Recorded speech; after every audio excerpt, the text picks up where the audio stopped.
Bismillahirrahmanirrahim. Assalamualaikum warahmatullahi wabarakatuh.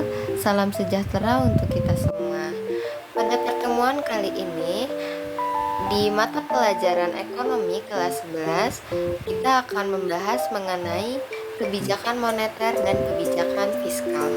Maka dari itu, diharapkan semuanya dapat menyimak materi yang akan saya sampaikan pada video kali ini. Baik, sebelumnya, apakah teman-teman sudah mengetahui apa itu kebijakan moneter? Jadi, kebijakan moneter adalah kebijakan pemerintah melalui bank sentral sebagai pemegang otoritas moneter untuk mengendalikan jumlah uang yang beredar dalam rangkaian mencapai kestabilan ekonomi. Adapun tujuan dari kebijakan moneter itu sendiri, yang pertama ada menjaga stabilitas ekonomi. Hal ini dilakukan agar perekonomian negara tidak terjadi inflasi maupun deflasi. Sehingga dengan kebijakan moneter, pemerintah dapat mengatur keseimbangan jumlah uang yang beredar dan jumlah barang dan jasa yang beredar. Nah, tujuan dari kebijakan moneter yang kedua ada menjaga stabilitas harga. Tinggi rendahnya harga barang dan jasa sangat mempengaruhi jalannya perekonomian. Dengan adanya kebijakan moneter, pemerintah dapat mengatur jumlah uang yang beredar di masyarakat sesuai dengan kondisi yang terjadi. Nah, untuk tujuan kebijakan moneter yang ketiga yaitu ada meningkatkan kesempatan kerja. Dengan mengatur jumlah uang beredar di masyarakat, maka perekonomian akan stabil dan dapat mendorong dunia usaha untuk melakukan investasi baru hingga akhirnya meningkatkan kesempatan kerja. Selanjutnya, tujuan kebijakan moneter yang terakhir ada memperbaiki posisi neraca perdagangan dan neraca pembayaran. Kebijakan moneter menjalankan kebijakan devaluasi atau menurunkan nilai mata uang dalam negeri terhadap mata uang asing. Dengan devaluasi, harga barang di dalam negeri menjadi lebih murah jika dibeli dengan menggunakan valuta asing, dan pada akhirnya bisa meningkatkan ekspor ke luar negeri. Meningkatnya ekspor akan mengakibatkan neraca perdagangan dan neraca pembayaran dalam posisi surplus. Yang selanjutnya yaitu jenis-jenis kebijakan moneter. Jenis yang pertama yaitu kebijakan moneter ekspansif atau politik uang longgar, yaitu kebijakan bank sentral untuk menambah jumlah uang beredar di masyarakat ketika negara mengalami deflasi atau depresi ekonomi. Contohnya seperti menjual sertifikat Bank Indonesia, menurunkan suku bunga, kredit longgar, dan menurunkan cadangan minimum. Jenis yang selanjutnya yaitu kebijakan moneter kontraktif atau politik uang ketat, yaitu kebijakan bank sentral untuk mengurangi jumlah uang beredar di masyarakat ketika negara mengalami inflasi. Contohnya seperti membeli sertifikat Bank Indonesia, menaikkan suku bunga, menaikkan cadangan minimum, dan kredit ketat. Yang selanjutnya yaitu ada instrumen kebijakan moneter. Instrumen kebijakan moneter ini dibagi menjadi 4. Yang pertama ada kebijakan diskonto, adalah kebijakan dengan menaikkan atau menurunkan suku bunga pada bank umum. Yang kedua yaitu kebijakan pasar terbuka, adalah kebijakan dengan menjual atau membeli sertifikat Bank Indonesia atau surat berharga di pasar modal. Instrumen yang ketiga yaitu kebijakan cadangan kas, adalah kebijakan dengan menaikkan atau menurunkan jumlah cadangan kas minimum yang ada di bank umum. Yang keempat atau yang terakhir yaitu kebijakan kredit selektif, yaitu kebijakan pemberian kredit dengan memperketat atau mempermudah dalam pemberian pinjaman kepada masyarakat. Apa itu kebijakan fiskal? Kebijakan fiskal adalah suatu kebijakan ekonomi yang dilakukan oleh pemerintah dalam pengelolaan keuangan negara.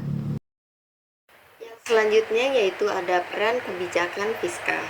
Peran kebijakan fiskal yang pertama yaitu ada mengurangi tingkat pengangguran. Yang kedua, menurunkan tingkat inflasi. Ketiga yaitu mengatasi defisit neraca perdagangan dan neraca pembayaran. Dan yang terakhir yaitu peran kebijakan fiskal yang keempat ada meningkatkan investasi. Oke, yang selanjutnya yaitu ada tujuan kebijakan fiskal. Tujuan yang pertama yaitu memperbaiki keadaan perekonomian dalam suatu negara. Yang kedua ada dapat meningkatkan kesempatan kerja.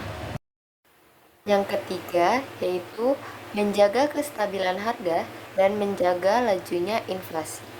Dan yang terakhir yaitu meningkatkan distribusi pendapatan nasional. Yang selanjutnya ada instrumen dari kebijakan fiskal. Instrumen yang pertama yaitu ada sistem perpajakan. Pajak merupakan instrumen paling efektif dalam kebijakan fiskal. Pemerintah dapat mengelola keuangan negara dengan cara meningkatkan atau menurunkan tarif pajak tergantung kondisinya. Jika terjadi inflasi, berarti tarif pajak dinaikkan, sedangkan jika terjadi deflasi, berarti tarif pajak diturunkan. Selanjutnya, instrumen yang kedua yaitu ada belanja pemerintah. Pemerintah dapat menaikkan atau menurunkan belanja pemerintah untuk mengelola perekonomian ketika terjadinya inflasi maupun deflasi.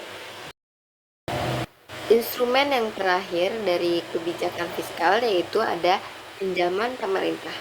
Pemerintah dapat melakukan pinjaman pemerintah dengan cara menjual surat utang negara. Kebijakan ini diambil dengan tujuan untuk menekan laju inflasi di masyarakat. Oke, yang selanjutnya itu apa sih yang kalian ketahui tentang kebijakan anggaran? Pengertian dari kebijakan anggaran itu sendiri adalah kebijakan yang digunakan pemerintah untuk mengelola atau mengarahkan perekonomian ke kondisi yang lebih baik dengan cara mengubah pemasukan dan pengeluaran pemerintah. Nah, setelah mengetahui pengertian dari kebijakan anggaran, tentu kita juga harus tahu jenis-jenis dari kebijakan anggaran itu sendiri. Oke, yang selanjutnya itu ada jenis-jenis kebijakan anggaran. Nah, untuk jenis yang pertama yaitu ada kebijakan anggaran berimbang, yaitu kebijakan fiskal di mana penerimaan dari sektor migas, non-migas, dan pajak sama dengan pengeluaran pemerintah. Indonesia sendiri pada masa pembangunan jangka panjang tahap 1 menerapkan anggaran berimbang yang dinamis. Untuk jenis kebijakan anggaran yang kedua yaitu ada kebijakan anggaran yang tidak seimbang. Anggaran tidak seimbang ini dibagi menjadi dua jenis. Yang pertama ada defisit anggaran dan yang kedua ada surplus anggaran. Pada tahun tertentu, pemerintah pada umumnya akan mengalami surplus atau defisit anggaran. Defisit anggaran ini bukanlah hal baru dalam kebijakan fiskal. Mengelola defisit anggaran adalah suatu alat kebijakan anggaran.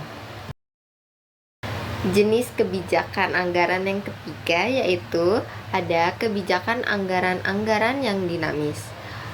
Anggaran dinamis adalah anggaran yang dipastikan akan meningkat dibandingkan dengan anggaran yang diterapkan pada tahun sebelumnya. Untuk jenis kebijakan yang keempat ada kebijakan anggaran yang defisit. Defisit anggaran adalah anggaran di mana pengeluaran pemerintah sebenarnya melebihi pendapatan.